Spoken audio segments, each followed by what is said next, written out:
cuando se me aclare el nudo que tengo en la garganta, no por las palabras elogiosas de los amigos, sino por el acto que estamos haciendo aquí y por la persona a la que está dirigido esto, pues espero poder hablar y decir algunas cosas.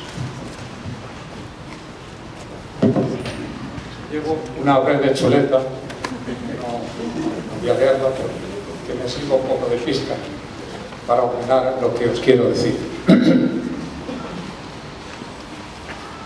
Dice un libro muy antiguo, que todos conocemos, lo hemos leído algo de él, un libro muy gordo, muy antiguo, que en el principio era la palabra. Ya sabéis, el libro me refiero. En esta reunión de amigos y amigas, aquí reunidos, lo que no existe en el principio es la palabra. Se nos queda muda la voz, porque no puede uno así emitirlas ordenadamente y lógicamente. Lo que tenemos ahora es la inhabitable, voy a emplear una palabra que no existe en castellano, pero es muy sugerente, la inhabitable desertidad y el abatimiento por la ausencia. Abatimiento o por tristeza, y esto, la desertidad de que él no esté presente. Pero en el desierto existen lugares habitables que se llaman oasis. Existen lugares habitables que son los oasis, y a nosotros nos han convocado los oasis. Los oasis a los que me refiero son los recuerdos. Los recuerdos son los oasis en esta soledad que nos ha causado la muerte de Paco, la que nos convocan aquí y la que nos permiten reunirnos, hablar y decir entre nosotros cosas, como ya Ana ha dicho una. No voy a extenderme más en prolegómenos sin sentido, con sentido, pero un poco vacuos, y voy a ir al grano. Voy a dar un pequeñísimo, breve, no tengo demasiado tiempo, perfil del Paco que yo he conocido toda mi profesión desde el año 69 que nos conocimos. Su vida profesional ha transcurrido siempre ligada a la enseñanza. Él empezó a estudiar en su pueblo, pero murió su padre y estuvo estudiando filosofía con los jesuitas, después estuvo dando clases en la Laboral de Gijón, estuvo explorando los mundos del trabajo de aquella época, estuvo en Cartagena, en la Unión, trabajando en una desplantación, siendo seminarista, etcétera, etcétera. Pero cuando empezó a trabajar seriamente, conoció a Regina, que ha sido su apoyo moral, afectivo, intelectual e ideológico. Con ese apoyo ha podido también soportar muchos embates que la ola de la vida le ha pegado a él. En el año 1969 se inicia en este espacio donde estamos una experiencia educativa y nacen los barracones, la escuela de los barracones, porque eran unos barracones que venían de Iberduero, creo, que habían construido un pantano en el Duero y tal, y desolar. La fórmula legal era una especie de una cooperativa de la Iglesia, una de las cooperativas que existían en aquel tiempo, y así empezó la experiencia aquí. La experiencia estaba basada porque era un modelo de educación nuevo en España, estaban practicándolo únicamente las teresianas, que consistía básicamente, voy a decir dos cositas de qué era, el método Fort. Se basaba en la pedagogía de Pierre Fort, un educador religioso francés que pensaba básicamente que todos los niños son diferentes, que cada uno requiere su propia marcha, su propio acercamiento al conocimiento, su propia forma de conocerlo. Por lo tanto, en torno a eso había que elaborar una serie de materiales nuevos, y la clase también tenía otras peculiaridades, como por ejemplo había a la mitad de la clase de la mañana una sala, un rato de danza, danzábamos, luego hacíamos puesta en común. Había mucha concomitancia también con la pedagogía de Celestín Freinet, al que me refiero después. Dieron un cursillo en el año 60 y en el 70 ya en Murcia, les conocí. Uno de los compañeros se iba a ir, solo había 4 maestros, uno de ellos se iba, le picó la política, se metió mucho en política, y me propusieron si me quería venir con ellos.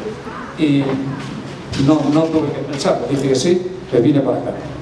Cuando vine en el verano del 70, este barrio estaba en fiestas, era los primeros días de julio, y una curiosidad, todas las banderolas que había puestas eran banderitas de la Falange.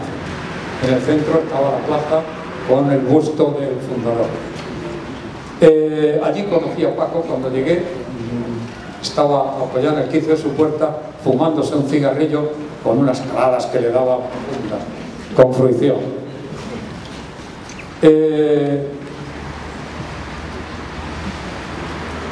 Los barracones, que lo veréis ahora posiblemente en unas diapositivas que tenían forma de una L, y en una de esas L's estaba la escuela, y también en una esquina digamos, vivienda donde vivíamos los 4 maestros con las esposas de 2 de ellos, Regina con Paco Lara y Luis Fausto con su esposa. Y luego estábamos 2 solteros que dormíamos en un salón que era salón de reuniones, dormitorio de nosotros, etc.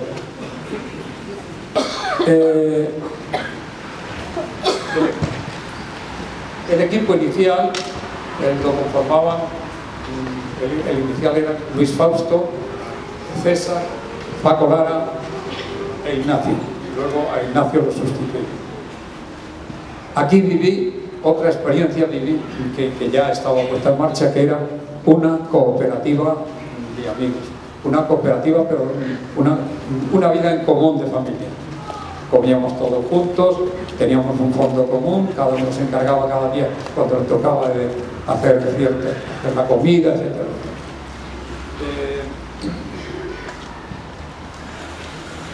Al mismo tiempo dábamos clases de adultos y teníamos convivencia con mucha gente del barrio.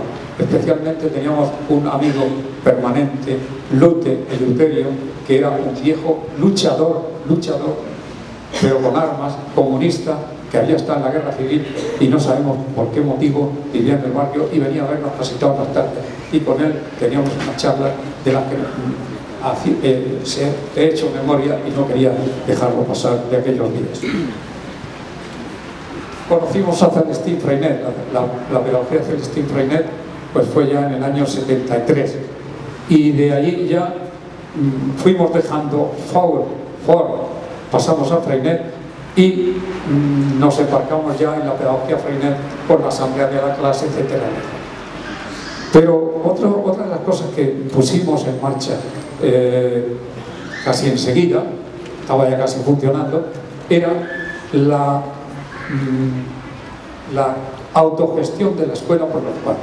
Es cierto que en el principio el material escolar nos lo pagaba una señora que se había comprometido a mantener económicamente la escuela durante 3 o 4 años, y después de aquellos años nosotros teníamos que hacernos cargo de la escuela.